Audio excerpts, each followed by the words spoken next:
السلام علیکم ورحمۃ اللہ وبرکاتہ۔ سورۃ الانشقاق پارہ نمبر 30 میں ہے۔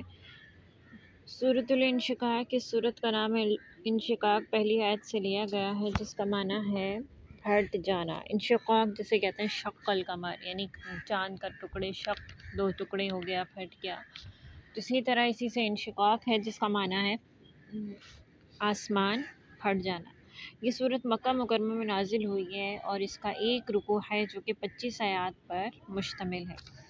اور اس صورت کے بنیادی مضامین قیامت ہے، آخرت ہے، اور یہ اس دور میں نازل ہوئی جب قرآن مجید کی دعوت مکہ مکرمہ میں دی جا رہی تھی، لیکن اس کو بہت جھٹلایا جا رہا تھا۔ کیونکہ کفار جو ہیں وہ یہ ماننے سے انکار کر رہے تھے کہ قیامت کبھی برپا ہو گئی اور انہیں رب کے سامنے جواب دینے کے لیے حاضر ہونا پڑے گا، تو وہ اس بات کو ماننے پر ہی تیار نہیں تھے۔ ان کا اللہ تعالیٰ پر ایمان ہی نہیں تھا، یعنی وہ اپنے رب پر ایمان نہیں لا رہے تھے، یعنی اللہ پر ایمان نہیں تھا، ان کا ایمان آخرت پر نہیں تھا، تو لہٰذا وہ کفار جو ہیں وہ آخرت کا بھی انکار کر رہے تھے، قیامت کا بھی۔ چونکہ وہ دنیا میں اپنی مرضی سے اعمال کر رہے ہیں اور ان کو یہ تھا ہی نہیں کہ ایک دن قیامت آئے گی اور ہمیں جو ہے وہ اللہ کے سامنے حاضر ہونا پڑے گا، لہٰذا وہ قیامت کا انکار کر رہے تھے۔ تو اس موقع پر یہ صورت نازل ہوئی جس میں قیامت کا تذکرہ کیا گیا ہے، اور جو پہلی 5 آیتیں ہیں اس میں قیامت کی کیفیت بیان کی گئی ہے۔ کیفیت مطلب کہ قیامت کے بارے میں بتایا گیا ہے کہ قیامت کس طرح سے آئے گی اور کیا ہوگا، اور اس میں یعنی اس کی جو صورتحال ہے وہ بتائی گئی ہے۔ بسم اللہ الرحمن الرحیم، شروع اللہ کے نام سے جو بڑا مہربان نہایت رحم والا ہے۔ اذا السماء انشقت، جب آسمان پھٹ جائے گا۔ آسمان پھٹ جائے گا یعنی جو ہے جب آسمان پھٹ جائے گا۔ وَأَذِنَتْ، کیوں پھٹے گا؟ وَأَذِنَتْ لِرَبِّهَا، وہ اپنے رب کا حکم مان لے گا، یعنی اس کو جو ہے اللہ تعالیٰ حکم دیں گے وہ اپنے رب کا حکم مان لے گا، اسی لیے آسمان پھٹ جائے گا۔ وَحُقَّتْ، اور اس پر یہی لازم ہے، یعنی اس کے شایان شان یہی ہے کہ وہ اپنے رب کا حکم مانے۔ اللہ تعالیٰ جس نے ساری مخلوق کو پیدا کیا، جو کائنات کا مالک ہے، جو خالق ہے ہر چیز کا، تو مخلوق یا وہ چیز جو اس نے بنائی ہے اس کو اسی کی تابعداری کرنی۔ کوئی بھی چیز جو ہے وہ اللہ کے حکم سے نہیں ہٹ سکتی، تو لہٰذا جو آسمان پھٹے گا تو اس کو اللہ کا حکم ہوگا کہ پھٹ جائے، تو وہ آسمان پھٹ جائے گا۔ وَإِذَا الْأَرْضُ مُدَّتْ، اور جب زمین پھیلا دی جائے گی۔ جب زمین پھیلا دی جائے گی، یہ بھی قیامت کی صورتحال ہوگی، یعنی جو زمین ہے وہ بھی پھیلا دی جائے گی۔ اس کے 2 مطلب بیان کیے گئے۔ ایک تو یہ ہے کہ زمین جو ہے وہ بالکل ہموار کر دی جائے گی، جیسے کہ ہم نے احادیث وغیرہ میں بھی پڑھا ہے اس کے بارے میں کہ جو میدان حشر ہوگا، جب قیامت قائم ہوگی، میزان قائم ہوگا، جب قیامت کا مرحلہ ہوگا، تو اس وقت کیا ہوگا کہ یہ جو زمین ہے یہ بالکل ہموار کر دی جائے گی اور اس کو میدان حشر بنا دیا جائے گا۔ تو یہ اس وقت کا تذکرہ ہے کہ یہ جو ہے زمین پھیلا دی جائے گی، یعنی بالکل ہموار ہو جائے گی، کہ ابھی جو ہے اس پہ پہاڑ، گھر، ہر چیز ہے، تو اب یہ سب نہیں ہوں گے، ساری چیزیں ختم ہو جائیں گی، ریزہ ریزہ ہو جائیں گی، اور اس کے بعد جو ہے یہ زمین بالکل ہموار کر دی جائے گی۔ کیوں ہموار ہوگی؟ کیونکہ آگے بتایا گیا وَأَلْقَتْ مَا فِيهَا، اور اس کے اندر سے جو کچھ ہے وہ باہر پھینک دے گی، وَتَخَلَّتْ، اور خالی ہو جائے گی۔ اور کیا کہا زمین کے بارے میں کہ جب زمین پھیلا دی جائے گی اس کے اندر جو بھی ہے وہ باہر پھینک دے گی اور خالی ہو جائے گی، یعنی زمین میں جتنے بھی خزانے موجود ہیں وہ بھی نکال کے باہر پھینک دے گی، ایک تو وہ ہے۔ دوسرا یہ ہے کہ زمین کے اندر جتنے بھی مردے دفن ہوں گے وہ سب کو باہر نکال کے پھینک دے گی، مردے اپنی قبروں سے باہر ہوں گے اور میدان حشر میں اللہ کے سامنے جمع ہوں گے۔ کیوں ہوں گے؟ وَأَذِنَتْ لِرَبِّهَا، وہ اپنے رب کا حکم مان لے گی، وَحُقَّتْ، اور اس پر یہی لازم ہے، یعنی جو زمین ہے وہ اپنے اندر کی چیزوں کو باہر نکال کے پھینکے گی، ہموار ہو جائے گی۔ کیوں؟ کیونکہ اس کو اللہ تعالیٰ نے حکم دیا ہے، تو اللہ کے حکم سے یہ سب کچھ ہوگا۔ یا ایھا الانسان، اے انسان، انک قادح، بے شک تو بہت محنت کرنے والا ہے، الی ربک، اپنے رب تک پہنچنے میں خوب محنت کرتے، فملاقیہ، پھر تو اس سے ملنے والا ہے۔ انسان بشک تو بہت محنت کرتے ہوئے اپنے رب سے ملنے والا ہے، خوب محنت کرتے ہوئے۔ قادحن قدحن کہتے ہیں مشقت، وہ مشقت جو انسان کو تھکا دے، بہت زیادہ مشقت، اس کو کہتے ہیں قدح۔ تو قادحن یعنی تم مشقت کرنے والے ہو، مشقت سے، اور اس مشقت کے بعد کیا ہے، تم اپنے رب سے ملنے والے ہو۔ مشقت کا کیا مطلب ہے؟ مشقت سے مراد یعنی اگر ہم دنیا میں دیکھیں تو ہر انسان مشقت میں پڑا ہوا ہے۔ جو انسان اللہ پہ ایمان لاتا ہے وہ اس مشقت میں ہے کہ روزمرہ کی ضروریات اگر ہم اپنی زندگی پہ نظر ڈالیں تو ہر چیز بہت مشکل ہو گئی ہے۔ انسان جو حلال کماتا ہے وہ تھوڑے سے پر بھی گزارا کر رہا ہوتا ہے۔ اللہ تعالیٰ کی اس کو جو ہے وہ اللہ تعالیٰ کے حکم پر عمل کرنا، حلال حرام، اللہ کی حدود، ہر چیز کی فکر ہوتی ہے، اور اپنی زندگی گزارنے کے لیے جو وسائل ہیں ان کو حاصل کرنے کی بھی فکر ہوتی ہے۔ تو یہ جو فکر ہے وہ اس فکر میں بہت مشقت کر رہا ہوتا ہے کہ اس کو اپنے رب کو بھی راضی رکھنا ہے، اپنی دنیا میں اپنے زندگی گزارنے کے وسائل جو ہیں خود کے لیے، اپنی اولاد کے لیے، وہ بھی ان کو مہیا کرنے ہیں ایک جائز طریقے سے۔ تو یہ بھی بہت مشقت ہے۔ اس کے بعد کیا ہوگا؟ آخر یہ مشقت ایک دن ختم ہوگی اور اس کے بعد وہ اپنے رب سے ملے گا۔ اور وہ شخص جو اللہ پہ ایمان نہیں لاتا وہ بھی مشقت میں ہے۔ وہ کس طرح مشقت میں ہے؟ اس نے اپنے لیے کوئی قید حدود تو مقرر نہیں کی کہ اس کو حرام حلال کی تمیز نہیں ہے، لیکن وہ کس طرح مشقت میں ہے کہ وہ اس کا اللہ پر تو ایمان نہیں ہے، لیکن وہ دنیا میں اس قدر مگن ہو چکا ہے کہ اس کو دنیا کمانے کی، پیسے کی حرص، دنیا کی حرص اس قدر ہو گئی ہے کہ اس کو مزید مزید مزید حاصل کرنے کے لیے ایک مشقت میں پڑا ہوا ہے۔ تو جو اللہ پہ ایمان نہیں لا رہا، جو اللہ تعالیٰ پہ یقین نہیں رکھتا، تو وہ بھی مشقت میں ہے، اور اس کے بعد کیا ہوگا؟ وہ بھی اللہ سے ملے گا، اس کو بھی اللہ سے ملاقات کرنی ہے۔ تو پھر اس کے بعد اللہ سے ملنے والی ہے، یعنی جو انسان ہے وہ خوب محنت کرنے کے بعد اللہ سے ملنے والا ہے۔ پھر اس کے بعد کیا ہوگا؟ فَأَمَّا مَنْ أُوتِيَ کتابہ بیمینہ، تو جس کو اس کا اعمال نامہ اس کے داہنے ہاتھ میں دیا گیا، فَسَوْفَ يُحَاسَبُ حِسَابًا يَسِيرًا، تو عنقریب اس سے آسان حساب لیا جائے گا۔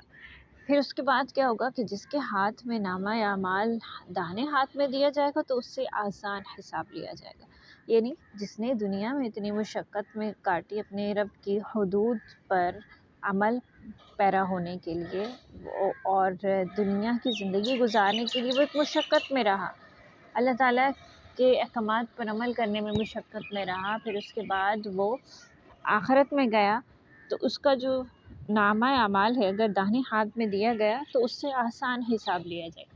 آسان حساب سے کیا مراد ہے؟ اس کے بارے میں روایت میں آتا ہے، ایک حدیث ہے کہ حضرت عائشہ رضی اللہ تعالیٰ عنہ نے اس کے متعلق آپ صلی اللہ علیہ وآلہ وسلم سے دریافت فرمایا، تو آپ صلی اللہ علیہ وآلہ وسلم نے کہا آسان حساب سے مراد یہ ہے کہ اللہ تعالیٰ اس کو، ان بندے کو اپنی رحمت سے معاف کر دے، یعنی جس کے دائیں ہاتھ میں نامہ اعمال دے دیا گیا تو اللہ تعالیٰ کو ان کو حکم ہوگا کہ وہ جنت میں چلے جائیں، ان سے حساب لیا ہی نہیں جائے گا، جیسے کہ حدیث میں روایت میں بھی ہے کہ اگر اللہ تعالیٰ حساب لیتے یا کسی سے اللہ تعالیٰ حساب لے لیں تو وہ کیا ہوگا؟ وہ ایک محاسبے میں آ جائے گا، یعنی وہ شخص جو ہے وہ پکڑ میں آ جائے گا۔ کیونکہ انسان بہت ساری غلطیاں کوتاہیاں کرتا ہے، اس نے زندگی کا کون سا وقت کہاں گزارا، کیسے گزارا، اللہ تعالیٰ نے جو اس کو نعمتیں دی ہیں وہ اس نے ان کا استعمال کس طرح کیا، تو ہر چیز کا حساب ہے۔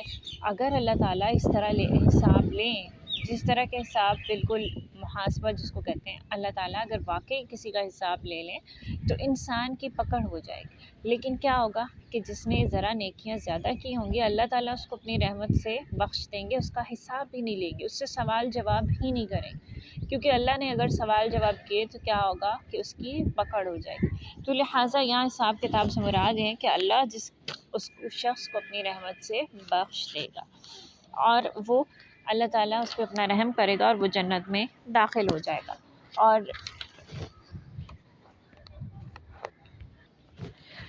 تو اس سے آسان حساب لیا جائے گا، یعنی اس کے پاس جو ہے نامہ اعمال دانے ہاتھ میں دے دیا گیا تو اللہ تعالیٰ کی رحمت ہوئی اس پہ، اللہ نے اس سے سوال جواب نہیں پوچھے بلکہ اللہ نے اس اپنی رحمت کر کے اس کو بخش دیا۔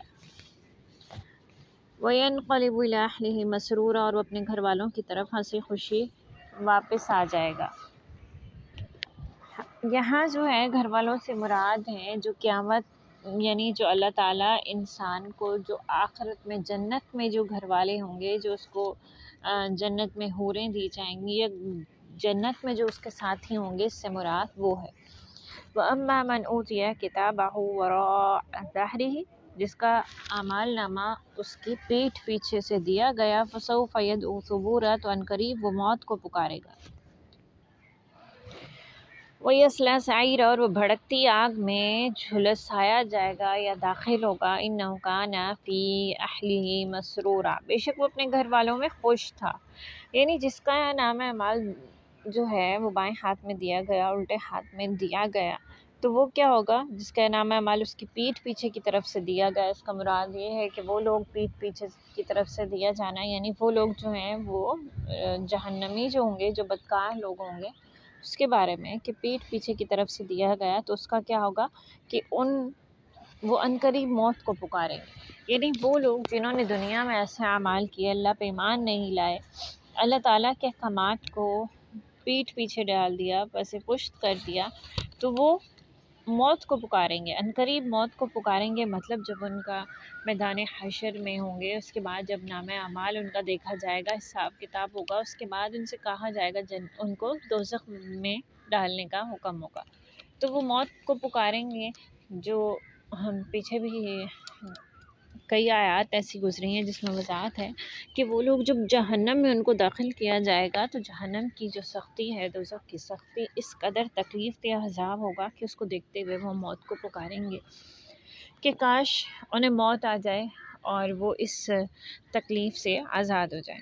دنیا کی جو تکلیفیں ہوتی ہیں ان سے آزادی کا راستہ کیا ہے؟ موت ہے، لیکن جو آخرت کی زندگی ہوگی وہاں موت کا کوئی سوال نہیں ہے۔ جیسے کہ ایک روایت میں بھی ہے کہ جب حشر ہوگا، یعنی میدان حشر قائم ہوگا، اور جب قیامت قائم ہوگی اور لوگ دوبارہ زندہ ہوں گے، حساب کتاب ہوگا، تو اس کے بعد کیا ہوگا کہ موت جو ہے، موت کو مینڈے کی صورت میں لا کر ذبح کر دیا جائے گا، یعنی جو موت ہوگی اس کا وجود ہی ختم ہو جائے گا، لوگوں کو موت نہیں آئے گی۔ جو جنت میں ہے وہ جنت میں زندگی گزارے گا، اور جو جہنم میں ہے وہ جہنم میں زندگی گزارے گا۔ اللہ تعالیٰ ہم سب کو اس سے محفوظ رکھیں۔ اور پھر کیا ہوگا کہ وہ جو تکلیف ہے، ہم دنیا کی جو تکلیفیں، ہم مسلمان بھی یہ کہتے ہیں، یا اکثر جو ہوتا ہے کہ دنیا کی تکلیف سے بچنے کے لیے ہم کہتے ہیں کہ چلو جب مر جائیں گے تو اس تکلیف سے جان چھوٹے گی، لیکن اگر دنیا میں بھی اعمال اچھے نہیں کیے تو آخرت میں دنیا سے تو موت جو ہے وہ ہمیں یہاں سے بری کروا دے گی، لیکن آخرت میں کیا ہوگا؟ وہاں سے موت انسان کو اس عذاب سے بری نہیں کروائے گی، کیونکہ موت کا وہاں وجود ہی نہیں ہوگا، موت نہیں آئے گی، تو عنقریب وہ موت کو پکارے گا، جبکہ موت کیا ہوگی وہ نہیں آئے گی۔ وہ یصلیٰ سعیرا، اور وہ بھڑکتی آگ میں جھلسے گا۔ اکثر جو ہم دیکھتے ہیں کہ لوگ جو ہیں وہ دنیا کی زندگی سے تنگ آ کر خودکشی کر لیتے ہیں، یہ ایک انتہائی احمقانہ اور جاہلانہ طریقہ ہوتا ہے۔ دنیا کے مصائب جو ہیں وہ آزمائش کا ذریعہ، اللہ نے انسان کے لیے دنیا جو ہے وہ آزمائش کے لیے بنائی ہے۔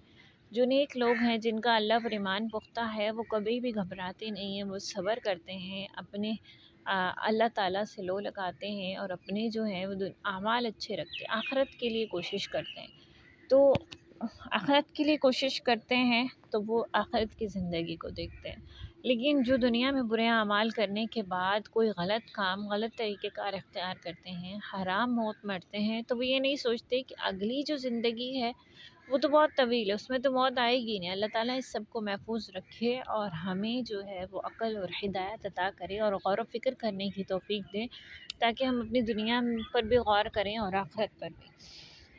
فسوف یدعو ثبورا، تو عنقریب وہ موت کو پکارے گا، یعنی وہ جس نے دنیا میں برے اعمال کیے ہیں وہ موت کو پکارے گا اور بھڑکتی آگ میں جھلسے گا۔ بے شک وہ دنیا میں اپنے گھر والوں میں خوش تھا، یعنی جو دنیا میں تھا وہ حرام کھا رہا تھا، عیش و عشرت میں اور دنیا کی زندگی میں اس قدر مگن تھا کہ اس کو کسی چیز کی، کسی حساب کتاب کی، کسی چیز کی کوئی فکر نہیں تھی، تو وہ دنیا میں کیا تھا؟ بہت خوش تھا، دوسروں کے ساتھ زیادتیاں کر کے اللہ تعالیٰ کی نافرمانی کر کے، شرک کر کے ایک دنیا اس نے خوشی میں بسا رکھی تھی، لیکن اس کو نہیں پتہ تھا کہ یہ جو دنیا ہے یہ عارضی ہے۔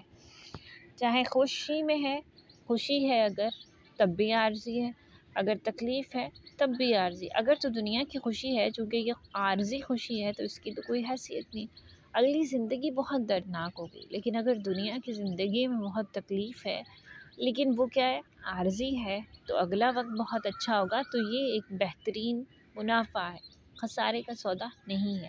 لیکن اگر دنیا میں کوئی بہت خوش ہے اور آخرت میں اس کے لیے، تو یہ بہت ہی خسارے کا انسان کے لیے سودا ہے۔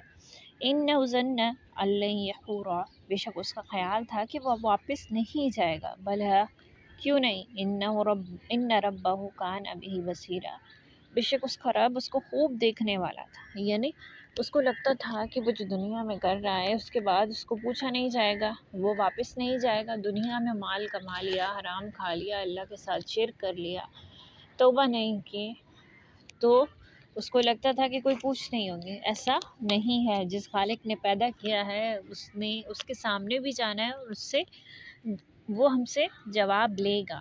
جو وقت ہم نے دنیا میں گزارا اس کا حساب کتاب دیا جائے گا۔ تو اس کا کیا خیال تھا کہ وہ اللہ کی طرف واپس نہیں جائے گا؟ کیوں نہیں، اس کا رب جو ہے وہ اس کو خوب دیکھنے والا ہے۔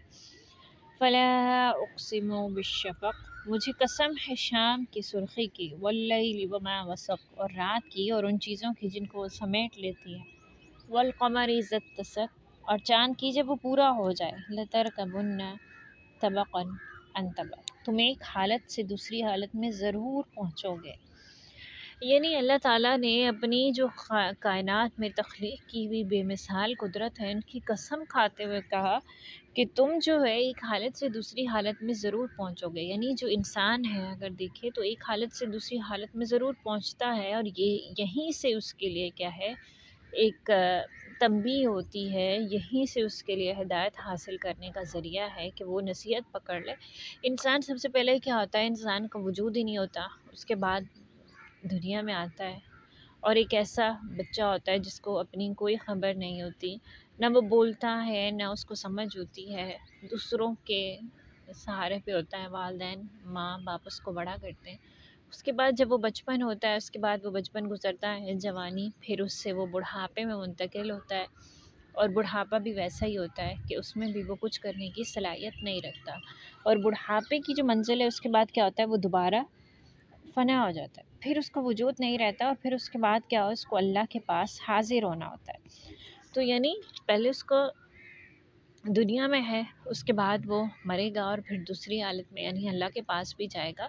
تو انسان کبھی بھی ایک حالت میں نہیں رہتا۔ اگر کوئی شخص بچہ ہے تو وہ بچے جو ہوتے ہیں وہ ہمیشہ بچے تو نہیں رہتے، وہ بڑے ہوتے ہیں، پھر بڑے ہونے کے بعد جوان ہوتے ہیں، اس کے بعد ان پہ ذمہ داریاں آتی ہیں، اور اس کے علاوہ دنیاوی اگر ہم حالت پہ غور کریں تو تب بھی انسان ایک حالت پہ نہیں رہتا۔ کبھی اس کے پاس مال ہے، کبھی اس کے پاس کمی ہے کسی چیز کی، کبھی زیادتی، یعنی انسان کی کوئی بھی حالت اللہ نے برقرار نہیں رکھی، چاہے وہ اس کی فطری جو نشو و نما والی حالت ہے وہ ہے، چاہے وہ اس کی زندگی ہے، یعنی جو زندگی ہے وہ بھی ہمیشہ برقرار نہیں رکھی، کبھی بچپن ہے، کبھی جوانی ہے، کبھی بڑھاپا ہے، اور کبھی پھر اس کے بعد موت ہے۔ فما لهم لا یؤمنون، جب تم ایک حالت میں ہی برقرار نہیں رہتے، یعنی انسان کے ہاتھ میں کچھ اختیار ہی نہیں ہے ان چیزوں پر، تو پھر ایمان کیوں نہیں لاتے؟ ان ساری چیزوں پہ غور و فکر نہیں کرتے کہ تمہیں پیدا کس لیے کیا، اس چیز پہ غور و فکر کر کے تم ایمان کیوں نہیں لاتے؟ وَإِذَا قُرِئَ عَلَيْهِمُ الْقُرْآنُ، جب ان کے سامنے قرآن پڑھا جاتا ہے، لا یسجدون، تو وہ سجدہ نہیں کرتے۔ یہ آیت سجدہ ہے، اس کو سننے کے بعد سننے اور پڑھنے دونوں پر سجدہ کیا ہوتا ہے، واجب ہوتا ہے۔ تو جو اس کو سنے اس پر بھی سجدہ لازم ہے، اور میں پڑھ رہی ہوں تو مجھ پر بھی سجدہ لازم ہے۔ سجدہ کیسے کرتے ہیں اس کا طریقہ میں نے پہلے بھی بتایا تھا، ابھی پھر دوبارہ دہرا دیتی ہوں کہ آپ دل میں نیت کریں گے کہ سجدہ تلاوت قرآن پاک، اس کے بعد آپ ہاتھ نہیں اٹھائیں گے جیسے کہ ہم ثنا کے لیے اٹھاتے ہیں۔ ڈائریکٹلی کیا کرنا ہے، دل میں نیت کرنی ہے، اس کے بعد سجدے میں چلے جانا ہے، اور سبحان ربی العلی جو سجدے کی تسبیح ہے وہ پڑھنی ہے، اور وہ پڑھنے کے بعد سجدہ کرنے کے بعد آپ سجدے سے اللہ اکبر کہہ کے اٹھ جائیں گے۔ اس کے بعد کوئی اتحیات، کوئی سلام، کچھ نہیں، یہ نہیں ہوگا۔